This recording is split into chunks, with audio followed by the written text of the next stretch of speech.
Salut à tout le monde. Bonjour, bonsoir à tous chers amis internautes, vous qui nous suivez partout dans le monde, devant vos petits écrans, devant vos téléphones portables. Et nous vous aimons beaucoup dans l'amour du Seigneur Jésus-Christ. Et comme nous vous avons promis que bientôt, nous allons commencer une série des enseignements sur cette chaîne YouTube Gozen Cinema TV. Et je rappelle bien que je suis l'apôtre Joe Lambik Danga, intouchable. Et nous signalons que c'est à partir de maintenant que nous avons commencé ces moments de série de prédications. Nous avons un grand thème que nous allons développer et c'est serait partagé en chapitres. Et j'annonce déjà ce thème, c'est « Ce que l'apôtre bâtit est inébranlable puisqu'il en a ses mandats ». C'est ces grandes thématiques que nous allons développer. Je rappelle, « Ce que l'apôtre bâtit est inébranlable puisqu'il en a ses mandats. » De quoi? De bâtir. Et le premier chapitre que nous allons développer, nous allons commencer aujourd'hui, c'est le fondement principal, élémentaire de la parole de Christ, ou la parole de Dieu. C'est le premier chapitre de ces grandes thématiques que j'ai annoncées. C'est que l'apôtre bâtit est inébranlable puisqu'il en a ses mandats. Alors, premier chapitre, nous allons démarrer aujourd'hui. Avant tout d'abord, je voudrais qu'on s'introduise dans la présence du Seigneur au travers de ces cantiques d'adoration et pour un petit moment de la prière. Et après, nous allons entrer dans les détails en décortiquant ces messages que nous avons produits aujourd'hui. Oh Seigneur.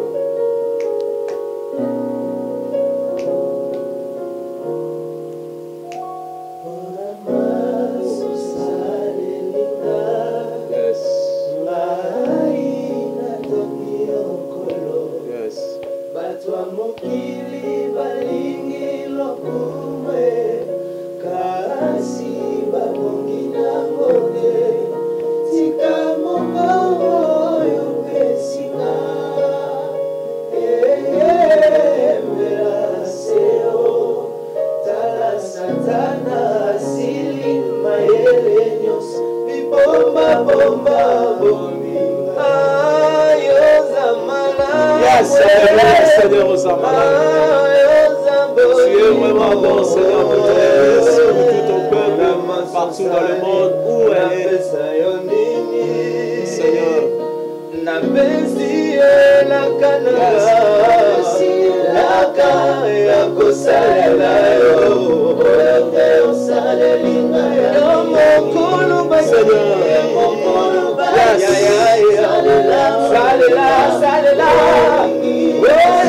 Seigneur, aujourd'hui,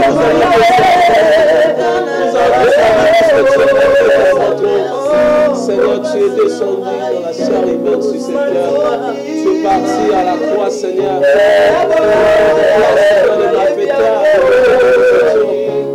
Seigneur, si tu as donné ta vie, Seigneur, en version ton sang, Seigneur, aujourd'hui, nous sommes Seigneur, attirés par la force attractive de la croix.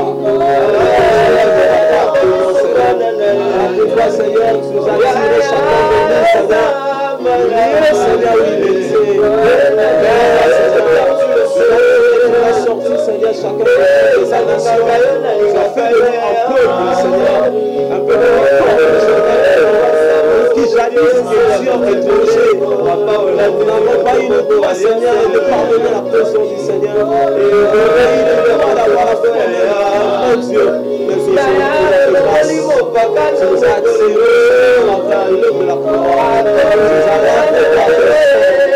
Tu nous as sanctifiés par ta parole pure. Aujourd'hui, Seigneur, nous sommes, Seigneur,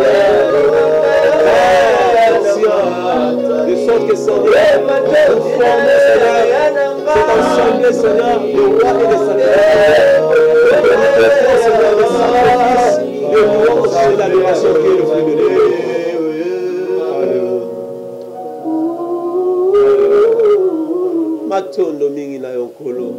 Est-ce qu'on peut dire merci à Dieu? On peut le dire, ne fût-ce que merci là où vous nous suivez. Merci juste pour l'œuvre qu'il a accomplie à la croix. Merci pour cet amour qu'il a manifesté envers nous.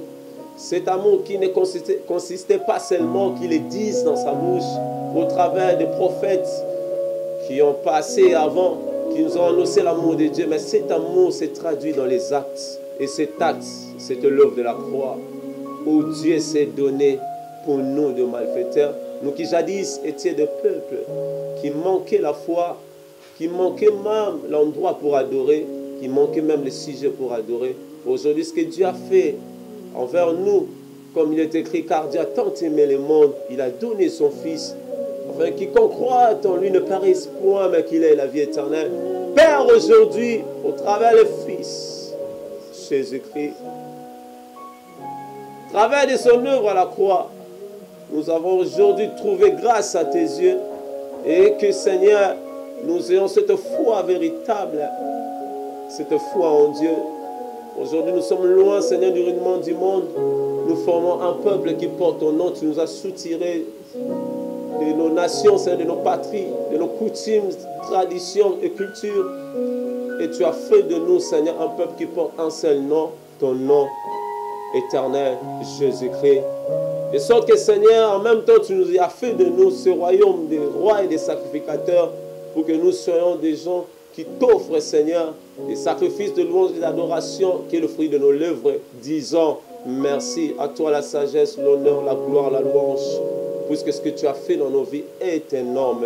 Quand nous pensons à la croix, à l'œuvre de la croix, nous disons merci. Tu as fait pour nous et tu as dit que tout ce que les gens vous voulez que les gens fassent pour vous de bien, faites-le de même pour eux. Tu as revêtu la chair, tu es devenu homme parmi nous, tu nous as fait tellement du bien en acceptant notre condamnation. Et tu nous as laissé tant qu'homme à vivre sur la terre. Voilà pourquoi on retourne nous aussi des hommes et des femmes que tu as choisis partout dans le monde. Nous te ramenons en retour nos sacrifices de louange qui est le fruit de nos lèvres. Sois béni, Père, à jamais, au nom puissant de Jésus-Christ. Nous avons ainsi prié. Amen. Est-ce qu'on peut acclamer le roi? Merci pour votre patience. Et merci d'accepter d'entrer dans cette atmosphère avec nous. Aujourd'hui, nous sommes là pour la parole et pour l'adoration, pour un petit moment de prière.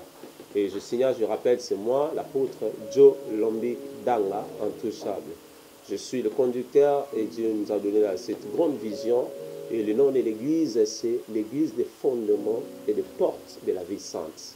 C'est l'Apocalypse 21, dans tout son entier, chapitre 21, et selon Ephésiens, chapitre 2, verset 17 à 22. Et dans cette vision, Dieu nous a donné une grande tâche à accomplir. Et dans la tâche qu'il nous a accomplie, la première des tâches, c'est de poser les fondements. Poser les fondements, c'est-à-dire donner les enseignements élémentaires et fondamentaux de la parole du Seigneur Jésus-Christ. Et deuxième tâche objectivée de cette vision, c'est que nous avons reçu de Dieu la tâche de transmettre à ses élus, les instructions qui leur font accéder à leur destinée sainte. Voilà, aujourd'hui nous allons mettre en évidence cette vision au terme de cette grande série d'enseignements que nous allons débuter aujourd'hui, nous allons introduire aujourd'hui, qui est intitulée « Ce que l'apôtre bâtit est inébranlable, puisqu'il en a ses mandats. » D'après Ephésiens chapitre 2, verset 17 à 22, la Bible nous dit, ouvrons la Bible s'il vous plaît, dans Ephésiens chapitre 2, verset 17 à 22. La Bible dit, « Il est venu annoncer la paix à vous qui étiez loin, et la paix à ceux qui étaient près, car par lui, les uns et les autres, nous avons accès auprès du Père d'un même esprit. Ainsi donc, vous n'êtes plus étrangers ni des gens du dehors, mais vous êtes concitoyens des saints, gens de la maison de Dieu. Vous avez été édifiés sur le fondement des apôtres et des prophètes, Jésus-Christ lui-même étant la pierre angulaire. En lui, tout l'édifice bien coordonné s'élève pour être un temple saint dans le Seigneur. En lui, vous êtes aussi édifiés pour être une habitation de Dieu en esprit. Alors nous allons entrer dans le détail de ces contextes. qui fera asseoir vraiment ces grandes thématiques que nous développons, c'est que l'apôtre est bâti, est inébranlable, puisqu'il en a ses mandats. L'apôtre, le ministère apostolique, a le mandat de bâtir. Voilà pourquoi quelque part dans ces écritures que nous venons de lire, il est écrit que vous avez été édifiés, soit construits en d'autres termes, par les fondements des apôtres. Alors ces grandes thématiques, nous allons les subdiviser à beaucoup de séries de prédications, dont beaucoup de chapitres, disons. Et le premier chapitre que nous touchons aujourd'hui, c'est les fondements principaux, élémentaires de la parole de Christ, ou la parole de Dieu. Les fondements principaux, élémentaires de la parole de Dieu. En introduction, le but de ces chapitres, ou de cet enseignement dans tout son ensemble, le but c'est donner la connaissance des instructions de base qui sont à l'origine de la vie chrétienne. Donner les instructions de base qui sont à l'origine de la marche avec Dieu. Le but c'est donner la connaissance ou transmettre la connaissance des instructions de base qui sont à l'origine de la vie spirituelle dans la présence de Dieu. Et le deuxième but, c'est quoi? C'est caractériser structurellement les croyances en Dieu. Caractériser structurellement les croyances en Dieu. Mettre à l'ordre ce qu'on appelle être croyant en Dieu ou croire en Dieu. Le mettre vraiment dans son ordre fondamental. Et le troisième objectif, troisième but de ce message, c'est montrer la lignée culturellement socio-spirituelle, alléluia, de croyance en Dieu. Donner, montrer, manifester, exhiber, démontrer la lignée culturellement socio-spirituelle de croyance en Dieu. Et nous allons essayer un peu d'expliquer. En bref, nous voulons dire quoi? De nos jours, dans notre âge, dans cette génération où nous vivons, nous sommes une génération qui souffre de cette conséquence des Écritures d'après Apocalypse. Lorsque l'apôtre Jean recevait des visions en ce qui concerne les églises. Et à la 7e âge, dans la vision que l'apôtre Jean voyait à Patmos, le Seigneur lui a révélé l'état de cette génération dans l'âge de Laodicée. C'est une génération confuse. Des générations de gens qui croient en Dieu, qui sont dans la confusion, ne sont pas structurés, sont aveugles, sont nus. Et aujourd'hui, tant qu'un apôtre, c'est qui a reçu, c'est comme celui qui a reçu le mandat de l'apostolat devant le Seigneur Jésus-Christ, alors il m'est donné, il m'est confié cette tâche de venir parler de fondement. Et nous venons de structurer au travers de cette introduction. Alors, qu'est-ce que nous voulons dire dans tous ces enseignements? C'est quoi? C'est qu'on a remarqué, et on remarque aujourd'hui, un chrétien ou un croyant en Dieu, ou celui qui fait allusion ou impression de marcher avec Dieu, celui qui fait allusion ou impression d'être spirituel, d'avoir une spiritualité très profonde, nous constatons au-delà ou en dépit de tout ce qui nous manifeste, enfants de Dieu, croyants en Dieu, etc., il n'y a pas le fond, il n'y a pas la structure, il n'y a pas une culture de Christ dans tout cela. Il n'y a pas une culture de Dieu manifestée comme contexte de tous les langages qui nous manifestent. Le langage corporel, le langage à travers de l'aptitude, des habitudes, du comportement, des caractères de ceux qui sont chrétiens, de nous qui sommes chrétiens, de ceux qui croient en Dieu, ceux qui font la profession d'une bonne vie spirituelle. Nous ne voyons pas réellement le contenu des choses que eux, ils font impression de nous manifester. Pourquoi? Parce qu'il y a un défaut de fondement. Le fondement, c'est quoi?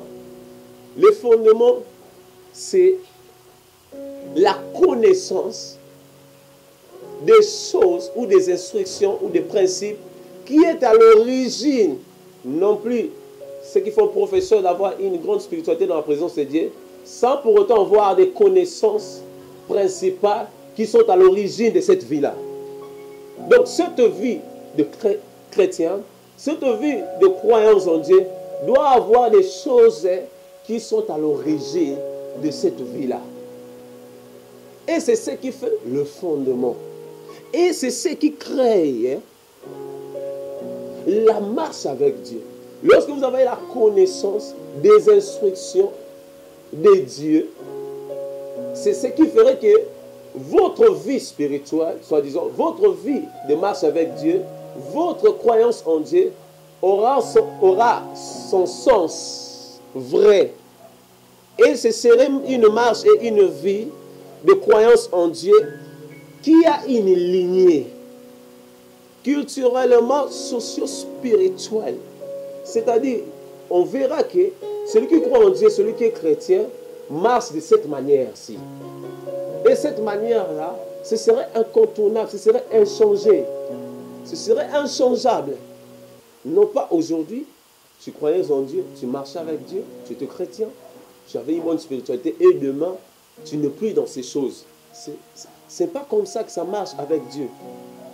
Celui qui croit en Dieu, Dieu d'abord veut qu'il ait cette expérience que ce dernier, celui qui dit qu'il lui connaît, qui lui appartient, passe d'abord par cette expérience d'avoir des connaissances, des choses qui sont à l'origine de son attachement avec ces dieux-là.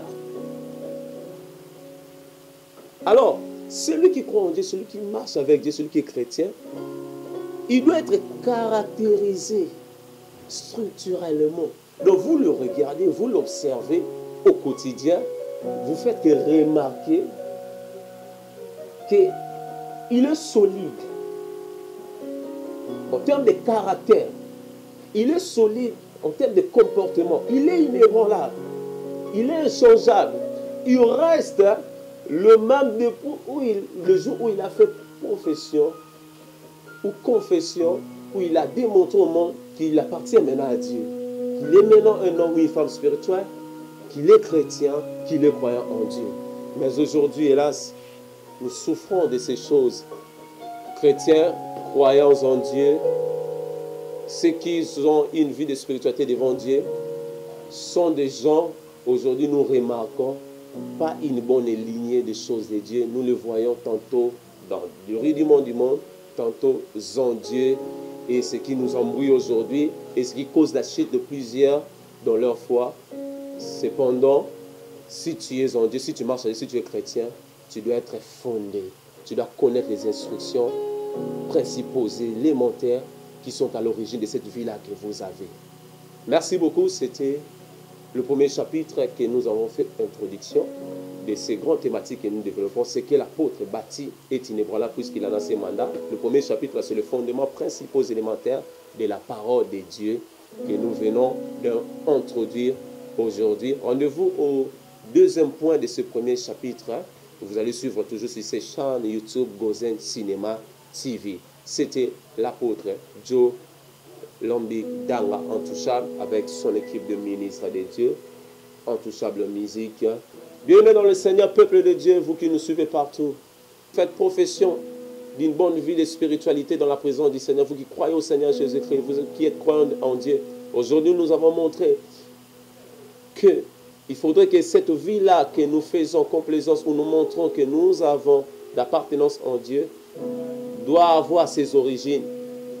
Qu'on a dit aujourd'hui, ces origines, ce sont les fondements, c'est la connaissance des instructions qui sont la cause de cette vie que nous avons aujourd'hui. Aujourd'hui, nous allons faire cette récapitulation dans la prière, cette introspection, dire à Dieu qui nous renforce spirituellement. Nous vivons dans cette génération perverse et adultère. Cette génération où il y a plein de méli-mélo, plein de mélanges. On n'arrive même pas à détecter, à différencier qui sont ceux qui croient en Dieu, qui sont ceux-là qui sont croyants en Dieu, qui sont ceux qui sont chrétiens, qui font profession d'avoir une bonne vie de spiritualité. Il y a trop de mélanges parce que le fondement, la Bible a dit, si le fondement est renversé, que faire les justes? Celui qui renversera le fondement sera mordu par les serpents. Aujourd'hui, au défaut de ne pas donner trop son attention sur le fondement, les enseignements, la connaissance des choses qui est à l'origine de cette vie de marche avec Dieu. Mais aujourd'hui, nous allons prier et dire à Dieu qui nous renforce, qui renforce notre fondement. Les choses que nous avons reçues au départ, qui a fait de nous les croyants en Dieu, qui a fait de nous les croyants du Seigneur Jésus-Christ, qui a fait de nous des gens, des hommes, des femmes spirituelles. Aujourd'hui, nous allons faire recours à ces choses devant Dieu. Nous allons dire à Dieu de nous renforcer par rapport à ces choses. Tu sais ce qui a touché ton cœur pour que tu t'attaches à Dieu. Tu connais des choses qui ont été des éléments, des signaux attractifs qui t'ont poussé à suivre le Seigneur, à être aujourd'hui un homme et une femme spirituelle. Aujourd'hui, nous allons prier à Dieu dans cette vie de caractère, cette vie d'obéissance qui touche encore ton cœur, qui rallume encore le feu de cette passion-là, qui se manifeste encore en toi par des choses auxquelles il avait touché ton cœur. Oh, prions le Seigneur. Chantez, prions. Je connais que c'est l'amour. Alléluia.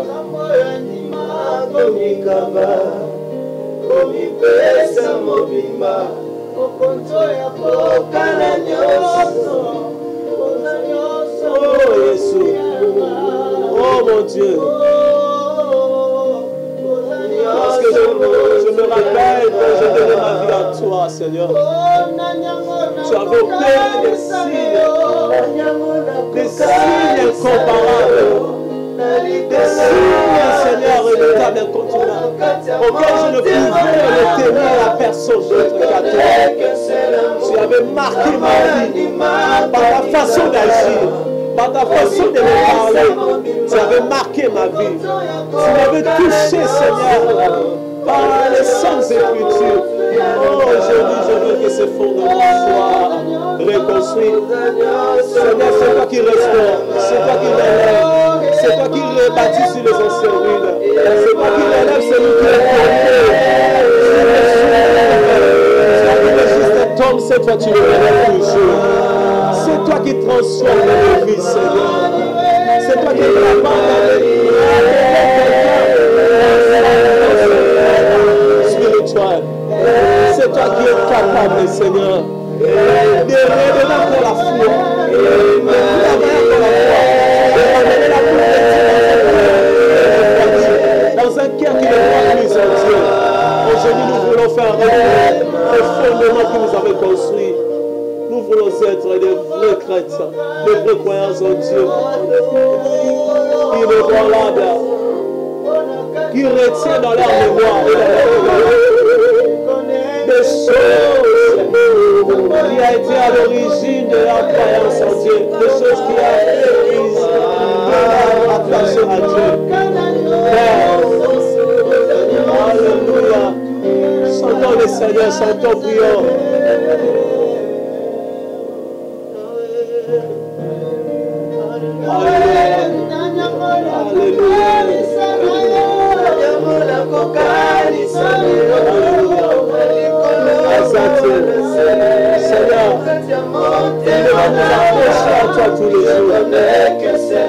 Seigneur, tu nous as convaincus de te suivre au travers de ta véritable parole que tu nous as annoncée par les apôtres. Nous ne devons pas abandonner cette voie-là. Seigneur, nous avons été éduqués par le fondement des apôtres. On nous a enseigné que Dieu est le seul vrai Dieu. On nous a montré les mystères que tu as mis à notre connaissance. Le mystère de la croix, Seigneur, de l'œuvre de la croix. Nous avons compris par là qu'aujourd'hui nous sommes ceux qui t'appartiennent. Nous ne pouvons pas perdre cette connaissance. Nous ne pouvons pas perdre cette connaissance. Pour rien au monde perdre cette connaissance. Que nous servirait-il de gagner tout dans ce monde et perdre cette connaissance du mystère que tu as mis à notre Seigneur disposition, le mystère de l'œuvre de la croix, où tu as revêtu la chair par l'amour de l'humanité. C'est donné, Seigneur, à la place de la punition que le monde devait subir, pour que nous puissions voir la justifier, la sanctifier. Oh Emmanuel, notre Dieu qui est déjà parmi nous, pour notre perdre, Seigneur, que pourrait nous séparer de l'amour que toi, notre Dieu, tu as manifesté dans notre Jésus-Christ, ton Fils. Cet amour par les actes qui est l'œuvre de la croix. Tu es déjà parmi nous. Comment te mettre, Seigneur, à la porte de t'éloigner de nous? Seigneur, tu es Emmanuel, Dieu parmi nous. qui est déjà venu vers nous au travers de l'œuvre de la croix. Comment te mettre encore en dehors de notre vie pour être celui dont on t'a dit, Apocalypse, que tu te tiens encore à la porte pour frapper. Et si quelqu'un attend ta voix, qu'il écoute, qu'il vient. Seigneur, aujourd'hui nous sommes prêts, Seigneur. Ce qui nous était cher, ce qui nous est cher, ce qui est pour nous comme un trésor qui est précieux. Mais dans sa contenu, Seigneur, son contenu plutôt, peut causer, Seigneur, notre chute. Nous sommes prêts à couper cette main. Nous sommes prêts à couper cette vie. Puisque, Seigneur, nous avons compris ce qui est à l'origine des choses qui nous ont accrochés, qui nous ont rapprochés à toi. C'est plus fort que des choses que le monde met à notre disposition. Merci, Seigneur, puisque tu nous as entendus. Que ton nom soit béni. Au nom de Jésus-Christ. Merci, on se peut acclamer pour le Seigneur Jésus.